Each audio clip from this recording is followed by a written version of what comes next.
so let's unpack, of course, the headline fixture of the opening round of the Women's Africa Cup of Nations. Of course, it kicks off at 7 o'clock tonight, South African time. That's Banyana taking on the defending champions, the Super Falcons, in a match that I think many would dub the final before the final. The last time these two did meet, as we had said, the Super Falcons reigned supreme. They were crowned queens of African football for a record 11th time. South Africa certainly would have a score to settle after coming so close to their first ever championship.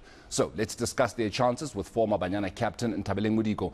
A very good morning to you, Nthabeleng, and thank you so much for joining us.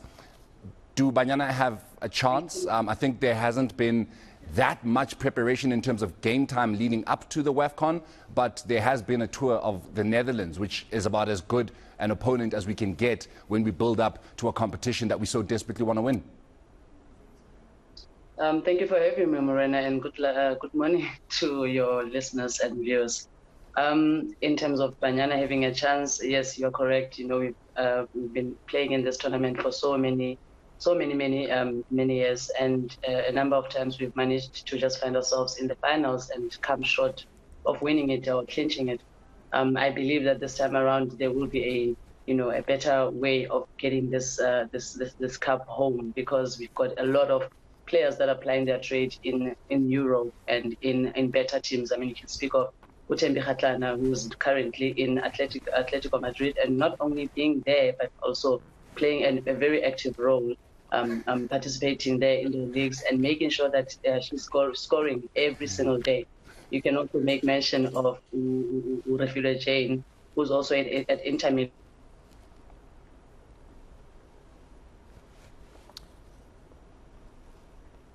All right, Nthabeleng, your picture is frozen. Quality players who are there you in quality leagues, that can also help for that.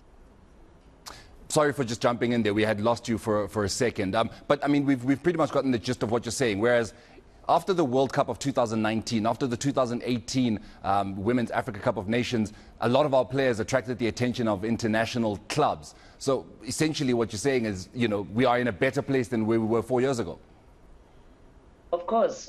And also, you must remember, Morena, this is the same Banyana that managed to beat Nigeria in the group stages at the same 2018 Afcon championship. So I think, you know, in terms of us being able to get over Nigeria, yes, it's very much possible. Last year we played in the Aisha Buhari. We managed to also win 4-2 against the same Nigeria, you know. So they do have their weaknesses, and we've got a strength in the number of players that are also in overseas, and that brings the great experience that Coach Desiree might be relying on.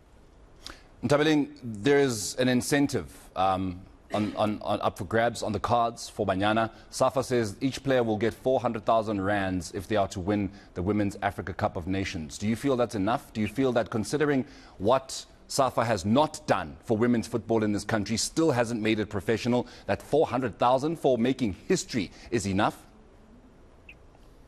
It's a good start, you know. It's a good start. It's a motivator. It's something that maybe the girls can be holding on to and saying, okay, this is equating my passion, if I may put it that way.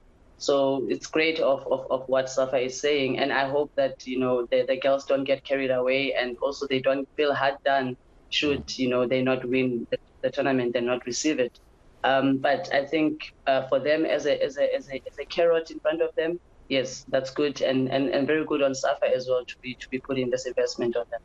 Another carrot that's sitting in front of Banyana, which is probably even better than maybe what SAFA is giving them, is $2.4 million.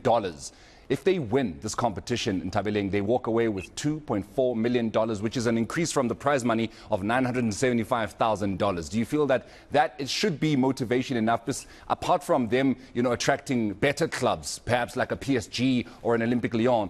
Coming home with $2.4 million is exactly the kind of encouragement you would need to go on to win this competition for the first time.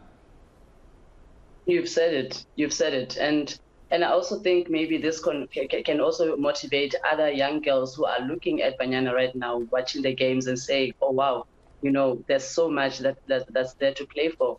And at the back of that, with what the president of CAF said, President Motsepe, he wants to invest in the development of the game for women. He wants to ensure that, you know, there is resources available all around. And I hope that, you know, this prize money can also not just be used to be pocketed by just the players themselves. But we, as a country, we would really do with that prize money coming back home, because there are a lot of structures that need to be revamped, that needs to be brought up and made better for the up-and-coming girls that can be able to play as well. This is just not for Banyana now, but for Banyana in the future.